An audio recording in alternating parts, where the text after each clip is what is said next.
Zulflawen, salam alaikum. Nous allons donc aujourd'hui faire un TD sur les. Donc le premier exercice est un classique connu puisqu'il s'agit du pendule simple. Donc on considère un pendule simple constitué d'une masse petit m, celle-là, accrochée à un fil inextensible et sans masse qui peut osciller dans un plan vertical autour d'un point fixe O.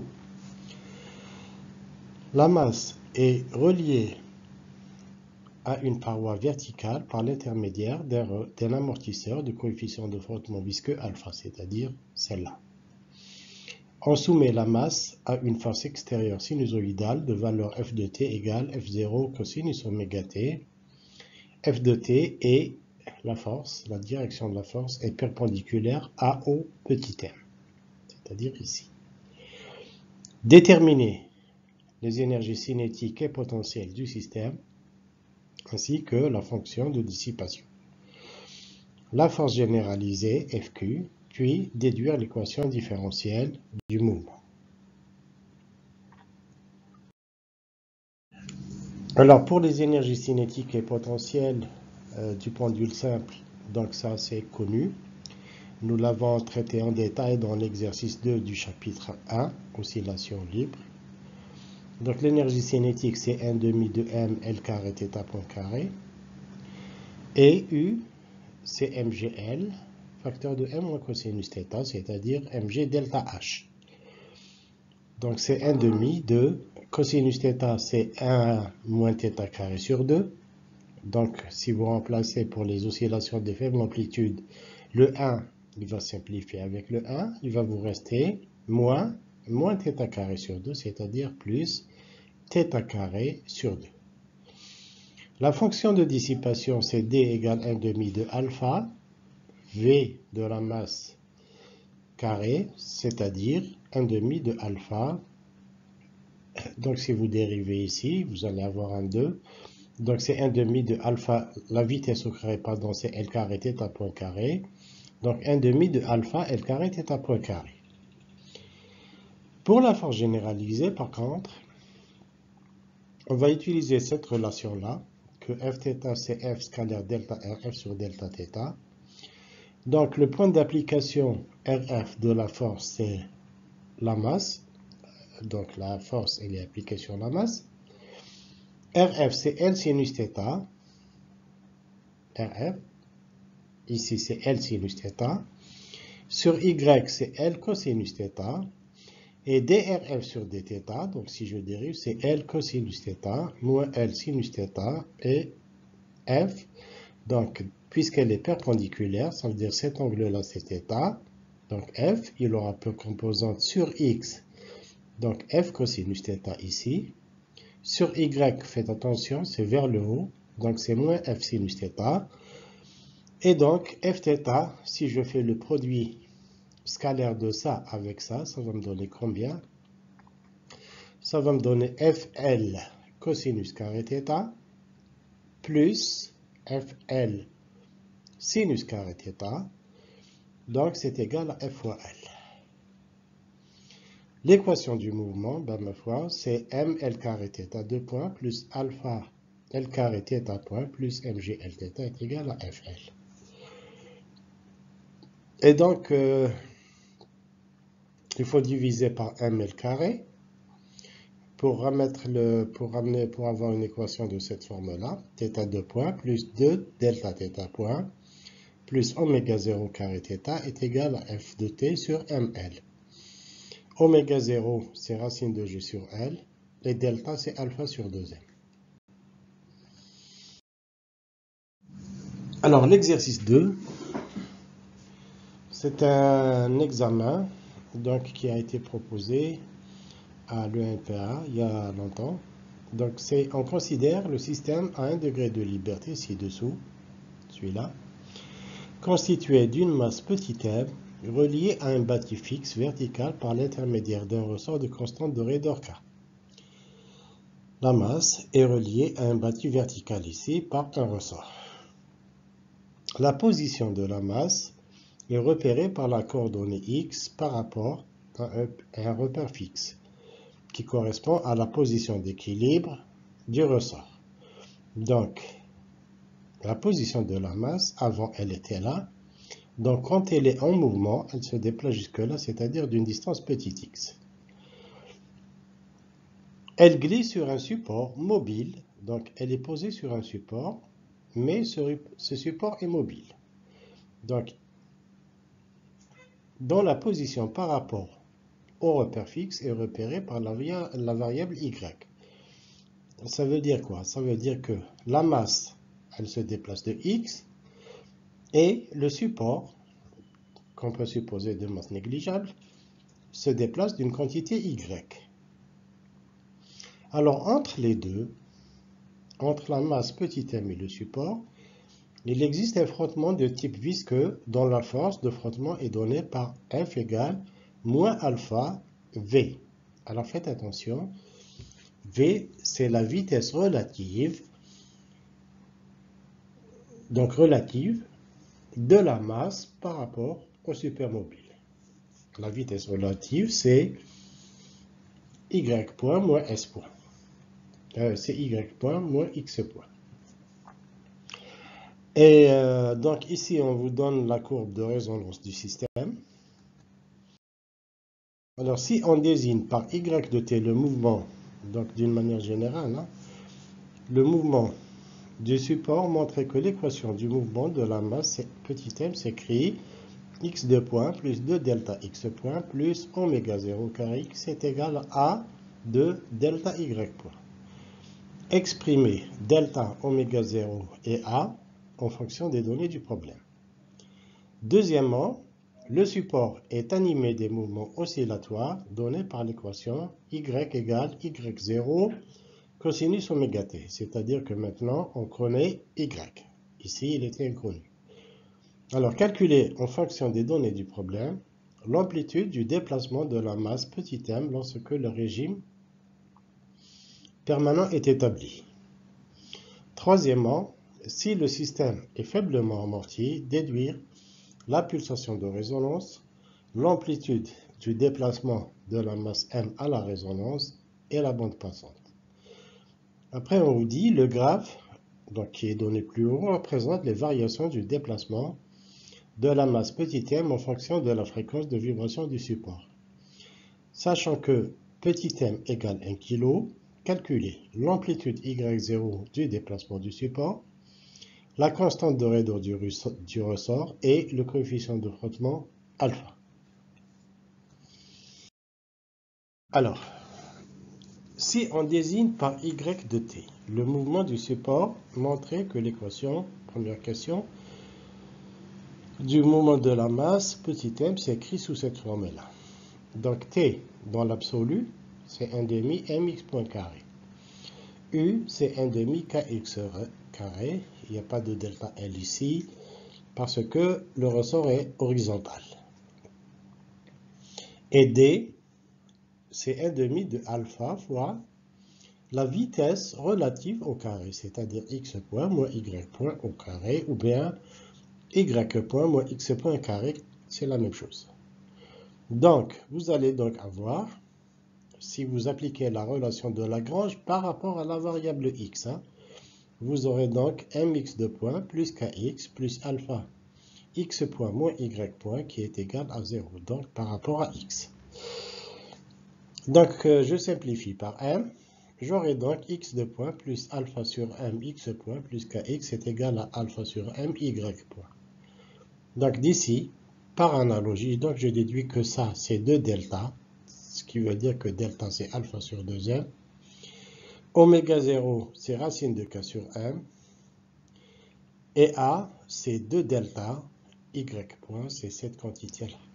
Donc a de delta y, donc c'est 2 delta y point. Parce que alpha sur m, c'est 2 delta. Voilà, donc ça vous donne ça.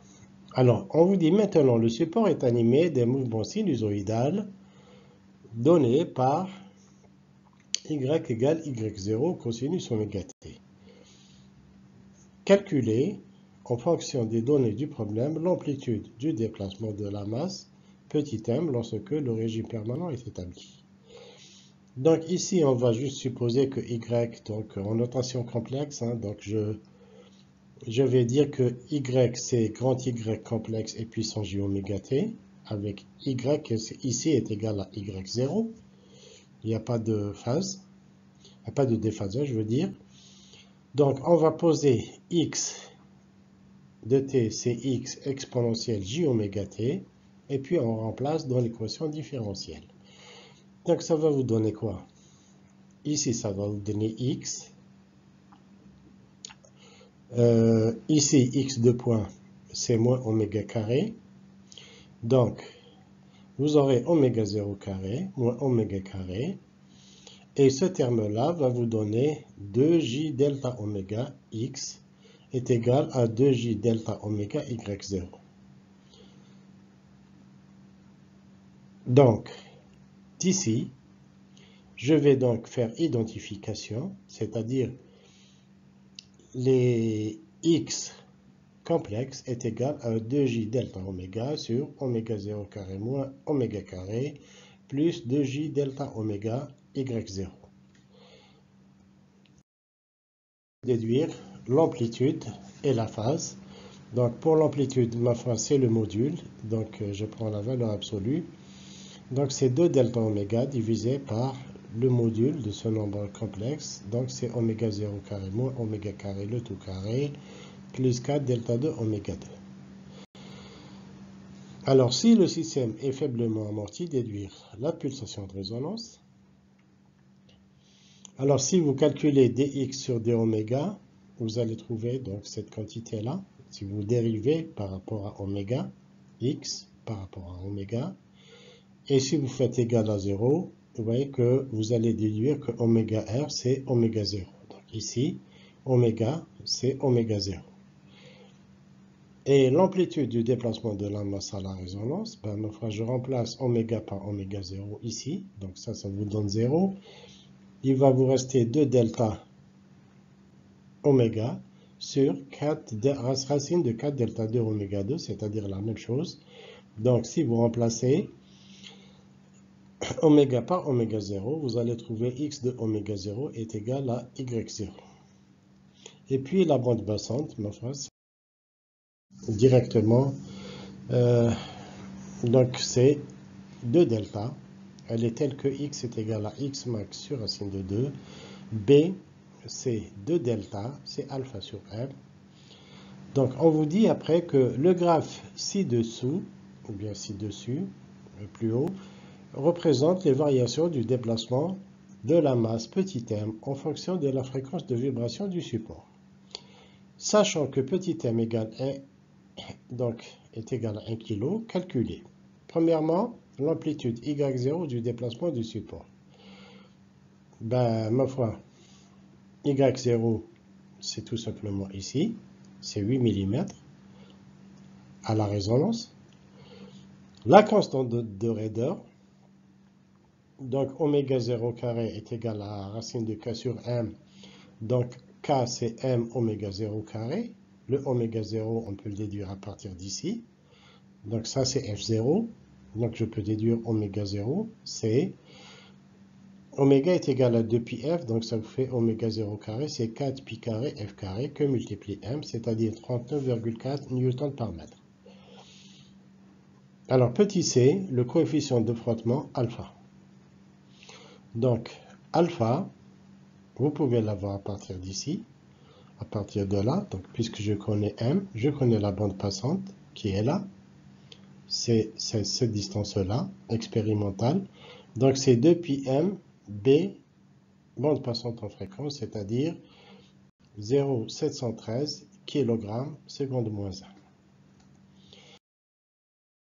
Bien, pour le troisième exercice que nous allons traiter dans ce TD, c'est celui-ci. Donc c'est comme un pendule, on a juste rajouté ces deux ressorts-là. Donc dans la figure ci-contre, la masse M est soudée à l'extrémité de la tige de longueur L de masse négligeable. Cette masse est soumise à une force F de t égale F0 cosinus oméga t perpendiculaire à la tige. L'autre extrémité de la tige est articulée au point fixe O. La tige est reliée au point A, tel que OA est égal à L sur 2, donc ça c'est L sur 2, à un bâti fixe B1 par l'intermédiaire d'un amortisseur de coefficient de frottement visqueux alpha et un ressort de constante de raideur K1. Et un bâti B2 de constante de raideur, donc avec un ressort de constante de raideur K2. Donc celui-ci, K1 et K2. Alors, déterminer, donc là il y a une erreur, donc c'est K1 et K2. Déterminer l'expression de l'amplitude des oscillations en fonction des données du problème. Déduire la pulsation de résonance ωR. Déterminer les pulsations instantanées fournies PF et dissipées par l'amortisseur P-alpha. Conclusion. Déterminer les puissances moyennes fournies PF et dissipées P-alpha, moyenne cette fois-ci, et conclusion. Donc ici K1 et K2. Bien, alors, donc l'énergie cinétique, c'est comme le pendule, c'est 1 demi ml carré, θ point carré. U, c'est pour les ressorts, c'est l'énergie potentielle du premier ressort. Alors, ils sont accrochés à une distance L sur 2. Donc, c'est L sur 2 θ carré, et donc, c'est 1 demi de K1, L carré sur 4 θ carré, plus l'énergie potentielle du deuxième ressort, c'est-à-dire 1 demi de K2, qui est la même, hein. Donc ici la distance est la même, puisque c'est le même poids, c'est L2 carré sur 4 θ carré, plus MGL, c'est le MG delta H ici, que vous connaissez du pendule, c'est MG, L facteur de 1 moins cosinus θ. Ça c'est le delta H. Donc ça c'est UG, et ça c'est UKA pour le premier ressort, et UK2. Donc c'est à peu près égal. Si je fais l'approximation cosinus θ est à peu près égal à 1 moins θ carré sur 2, le 1 il va disparaître, il va vous rester moins θ carré sur 2, avec le moins il va devenir plus, donc vous allez avoir ici plus 1 demi de MGL θ carré. Pour la fonction de dissipation, D c'est 1 demi, donc le ressort il est à L sur 2, donc c'est L sur 2. On peut déterminer les composantes, hein, mais ce n'est pas un problème. Donc, c'est 1 demi de L sur 2, θ point, le tout au carré. Donc, c'est 1 demi de alpha, L carré sur 4, θ point carré. Alors, pour la fonction généralisée, c'est strictement la même chose que le pendule, c'est-à-dire c'est F fois L. Donc, si vous voulez, c'est F0, L cosinus oméga t. Donc, l'équation différentielle, c'est celle-là, avec delta, qui est égal à alpha sur 8m, et oméga 0 est égal à, donc, racine de K1 plus K2 sur 4m plus G sur L. Donc, θ de t, vous pouvez le déterminer, il va se mettre sous cette forme-là, donc ça c'est classique, c'est θ0 cosinus oméga t plus phi, et oméga r, c'est racine carrée de oméga 0 carré moins de delta 2, et θ0, c'est F0 sur ML, racine carrée de oméga 0 moins oméga carré, le tout carré, plus 4 delta 2 oméga 2. Donc ça, c'est le résultat du cours classique. Bien. Les puissances fournies. Donc la puissance fournie d'une manière générale, c'est FQ que multiplie Q point, c'est-à-dire Fθ que multiplie θ point. C'est-à-dire F0 L cosinus oméga t que multiplie θ point, je dérive celui-là. Donc il va y avoir le oméga qui sort avec un signe moins. Et je vais avoir ici un sinus. Pour la puissance donc fournie, c'est... Donc ça c'est de la forme cosinus A sinus B. Donc vous appliquez la relation trigonométrique et puis vous aurez PF égale à moins 1 demi. Donc le signe moins qui sort ici. F0 L oméga θ0. Sinus. Donc A plus B plus sinus A moins B, c'est-à-dire sinus 2 oméga t plus phi plus sinus phi. Alors, la puissance moyenne fournie, c'est 1 sur t intégrale de 0 à t, donc avec le signe moins, de 1 demi de f0, voilà, comme ça, donc ce terme-là. Sauf que ici, quand vous allez intégrer cette fonction sinus 2 oméga t plus phi entre 0 et t, vous allez obtenir la même chose. Et donc, il vous restera uniquement ce terme-là, qui est constant, sinus phi, entre 0 et t. Ça va vous donner grand T, et après avec le 1 sur T, donc il ne reste plus rien. Donc il va vous rester uniquement moins 1 demi de F0L, oméga, θ 0, sinus phi. Avec sinus phi, donc que nous avons déjà déterminé dans la partie cours, c'est 2 delta oméga sur racine carrée de oméga 0 carré moins oméga carré, le tout carré, plus 4 delta 2 oméga 2. Donc ça, il va se mettre sous cette forme-là. Parce que là, j'ai exprimé en fonction de θ 0. Donc, ça va vous donner ça. Et donc, la puissance moyenne fournie, donc vous remplacez, vous allez obtenir alpha sur 8, L carré, oméga carré, θ 0 carré. Et pour la puissance absorbée par l'amortisseur, donc c'est directement... c'est 2 fois la fonction de dissipation, c'est-à-dire alpha L carré sur 4 moins oméga θ 0 sinus oméga t plus phi, le tout carré. Donc c'est la fonction de dissipation au carré. Donc c'est la fonction de dissipation, pardon, multipliée par 2. Qui est égal, donc, alors le sinus carré, vous allez l'exprimer, c'est 1 moins cosinus de 2 oméga t sur 2. Après, quand vous allez calculer l'intégrale, pour avoir la valeur moyenne, ce terme-là va vous donner 0. Donc, il va vous rester P moyen alpha, qui est égal à, donc ici c'est P moyen alpha, c'est alpha L carré sur 8, oméga carré, θ 0 carré.